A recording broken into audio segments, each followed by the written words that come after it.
చేస్తున్నాం. ట్రాఫిక్ కూడా కంజెషన్ ఉంది, అన్ని రెగ్యులేట్ చేస్తున్నాం. చివరి ప్రాంతానికి కూడా వెళ్లాల్సిన అవసరం ఉంది. కొంతమంది పేషెంట్ కూడా ఉన్నారు, పిల్లలు ఉన్నారు, కొంతమంది ముసలోళ్ళు ఉన్నారు, వాళ్ళు కూడా తీసుకురావాలి. ఎవరు కూడా ప్యానిక్ రియాక్షన్ అవసరం లేదు. అందరూ ఓపిక పట్టండి. 1 గంట 2 గంటల్లో అందరం ఓపికగా ఉంటే ఇంకా తొందరగా పనులు అవుతాయి. అన్నీ చేస్తానని అప్పీల్ చేస్తున్నా. ఇక్కడే ఉంటా, కంట్రోల్ రూమ్ని యాక్టివేట్ చేస్తున్నా. ఎంతవరకు చేయగలుగుతామో అన్నీ చేసి అందరిని ఆదుకుంటాం. 110 పైన బోట్లు పనిచేస్తున్నాయి. అదే మాదిరిగా 4-6 హెలికాప్టర్లు వస్తున్నాయి. ఒక హెలికాప్టర్లో ఫుడ్ పెట్టడం కానీ, లేకుంటే బోట్లో తీసుకుపోవడం కానీ, పేషెంట్లు తీసుకురావడం కానీ ఇవన్నీ జరుగుతున్నాయి. వర్షం కూడా పడతా ఉంది, అయినా కూడా ఎక్కడ ఆపరేషన్స్ ఆపం, అన్ని విధాలు.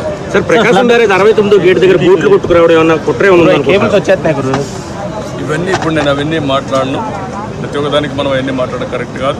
ప్రస్తుతం నా డ్యూటీ ఎట్టి పరిస్థితుల్లో కష్టాల్లో ఉండే ప్రజలను ఆదుకోవడం, వాళ్ళ ప్రాణాలు కాపాడుకోవడం, తక్షణ వాళ్ళకి కొంత సహాయం చేయడం అవసరం.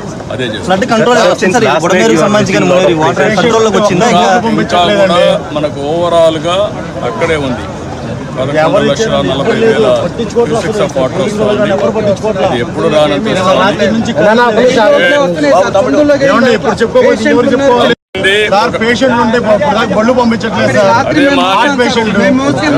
మా మాట ఏంటండి, 1 గంట టైం ఇవ్వండి, చేస్తాను. మమ్మల్ని ఇబ్బంది పెట్టి నన్ను ఒక్కడే ఇబ్బంది పెట్టినా కూడా అందరికి న్యాయం చేస్తాను. విన్నానమ్మా, మీ కష్టాలు అర్థం చేసుకున్నాను. అందరిని ఇంటూనే వచ్చా. ఇప్పుడు మళ్ళా పోయి నేను అన్ని స్ట్రీమ్ లైన్ చేస్తాను. మళ్ళా వస్తాను, నేను చూసుకొని చేస్తాను. నాకు వదిలిపెట్టి నేను చేస్తాను.